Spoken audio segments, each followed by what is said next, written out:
안녕하십니까? 이어서 경남 소식입니다.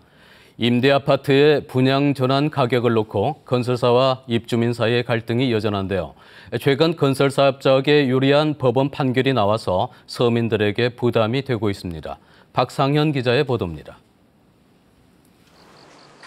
논란의 핵심은 임대아파트의 분양 가격을 정할 때 건축비 기준이 무엇이냐는 겁니다. 대법원은 표준 건축비가 아닌 실제 투입한 건축비가 기준이라고 판시했고, 이어서 서울중앙지법과 청주지법은 건설업자가 취득세를 내기 위해 신고한 과세 표준액을 실제 건축비로 봐야 한다는 판결을 내놓았습니다. 경상남도도 법원의 판결에 따라 업무를 처리했습니다. 아파트 건축을 위하여 직간접적으로 지출한 비용 일체를 근거로 하여 만든 것이 과세 표준이기 때문에 이것을 실제 투입한 건축비로 보는 것이 합당하다고 생각하기 때문에. 하지만 최근 창원지법에서 새로운 관점의 판결이 나왔습니다. 과세 표준액이 아니라 감정평가사가 추산한 건축 당시의 건축비 예상 감정 금액을 실제 투입 건축비로 인정한 겁니다. 그 결과 건축비가 늘어나며 한 가구에 1,000만 원이 넘던 부당이득금은 200만 원으로 줄어들었습니다.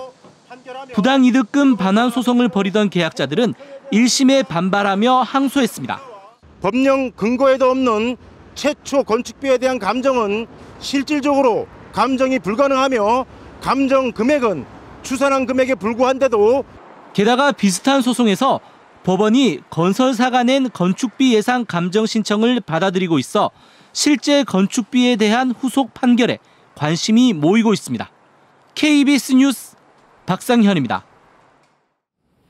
인터넷에 중고 물품을 판매한다고 글을 올리고 돈만 가로채는 인터넷 사기가 최근 4년 동안 60%나 늘었습니다. 이런 중고 물품 매매는 개인 사이에 일어나는 거래여서 통제가 사실상 어려운데요. 예방법은 무엇인지 차주아 기자가 취재했습니다. 거실에 컴퓨터와 휴대전화가 즐비합니다. 인터넷 물품 사기를 벌이던 일당의 사무실입니다. 휴대전화와 통장을 다른 사람 명의로 일주일마다 바꿔 6달 동안 들통나지 않았습니다. 5개 이렇게 그 사이에 그 피해 사례 이제 보다가 이제 거기에 나와 있길래 그 인터넷에서 보고 받아들였습니다. 최근 4년 동안 인터넷 물품 사기는 60%가 늘었고 지난해 접수된 피해액만 113억 원에 이릅니다. 모바일 거래를 이용하는 사기 수법 또한 다수 발생하고 있고, 거래 대상은 개인 간의 직거래를 통한 생필품 수준에서 고가의 가전제품이나 공연 티켓, 상품권까지. 인터넷 물품 사기 대부분은 개인 사이에 이루어지는 중고 물품 거래라 소비자 단체의 구제를 받기 어렵습니다. 때문에 전문가들은 안전거래 사이트를 통해 거래해야 피해를 예방할 수 있다고 조언합니다.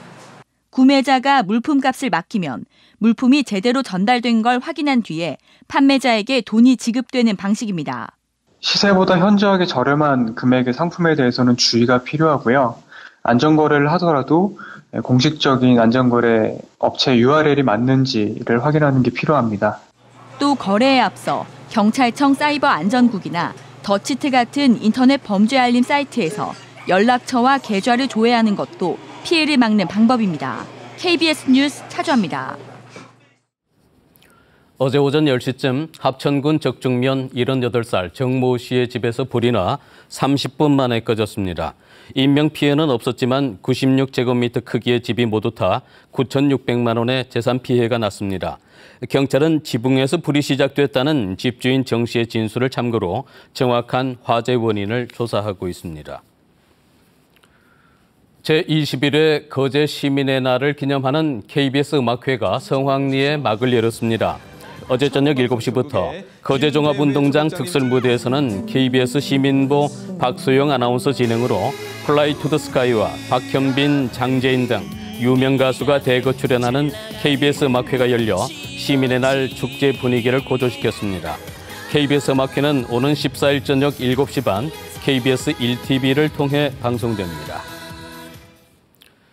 창원 중부경찰서는 지난달 24일 새벽 1시 반쯤 창원시 영호동의 한 노래방에서 행인을 폭행한 혐의로 경상남도 고위공무원 56살 양모 씨를 불구속 입건했습니다.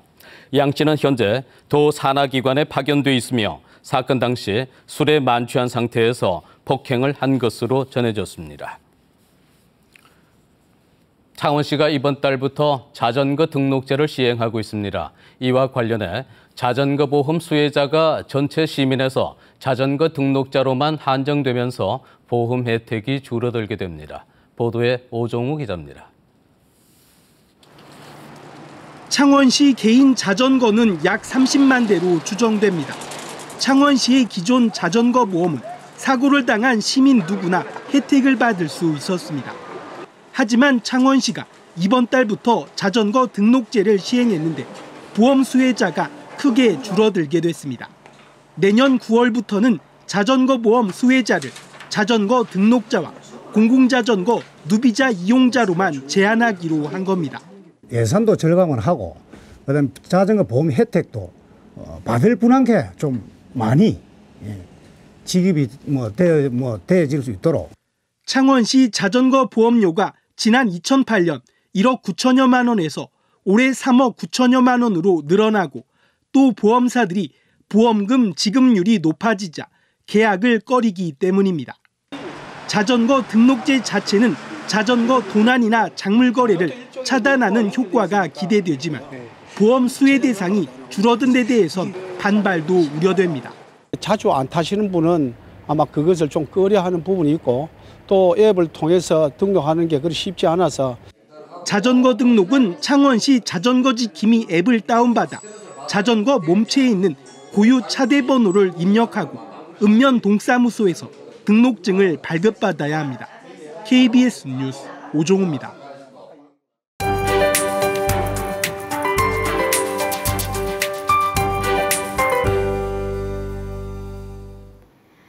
첫 주말입니다. 편안하게 주무셨나요? 오늘도 어제만큼은 아니지만 제법 쌀쌀하게 시작합니다. 최저기온이 10도 안팎에서 출발하고 있고 한낮 기온은 24도에서 6도까지 오르겠습니다.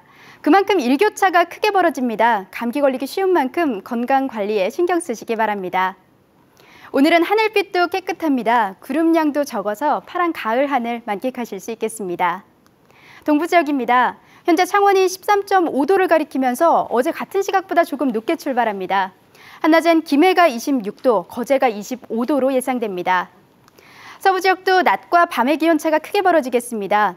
대체로 25도 안팎으로 어제보다 2, 3도가량 높겠습니다. 바다의 물결은 0.5에서 최고 3m로 먼 바다에서 높게 일겠습니다.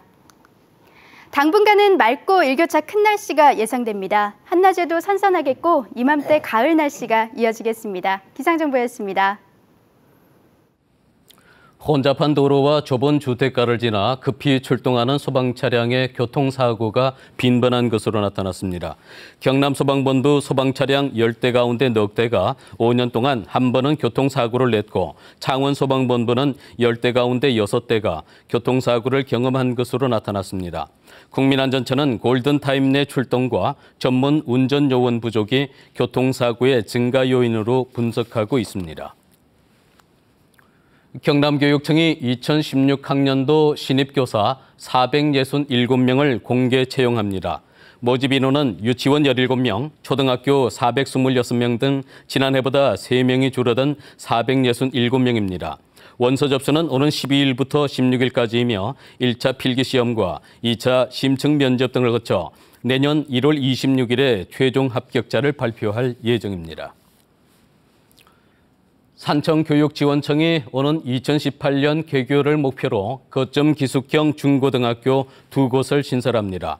산청교육지원청은 학생 수 감소로 소규모화되어가는 중고등학교를 통합해 경쟁력을 강화하기 위한 거점 기숙형 중고등학교 신설 계획이 올해 교육부 중앙투자심사위원회에서 통과됐다고 밝혔습니다. 이에 따라 산청중학교와 생초중학교, 경호중학교를 통합한 중학교와 산청고, 센초고, 경호고를 통합한 고등학교를 2018년까지 설립할 예정입니다. 주전 3인방이 전역에 합류한 프로축구 경남FC가 리그 선두 대구를 상대로 2연승에 도전합니다. 경남은 오늘 오후 4시 창원축구센터에서 K리그 챌린지 36라운드에서 대구와 홈 경기를 치릅니다. 경남은 최근 홈 4경기에서 3승 1무를 기록하며 홈 경기 성적이 살아나고 있습니다. 최근 복무를 마치고 복귀한 조재철과 유호준, 강종국 선수가 팀에서 어떤 역할을 해낼지 주목되고 있습니다. KBS 뉴스를 전해드렸습니다.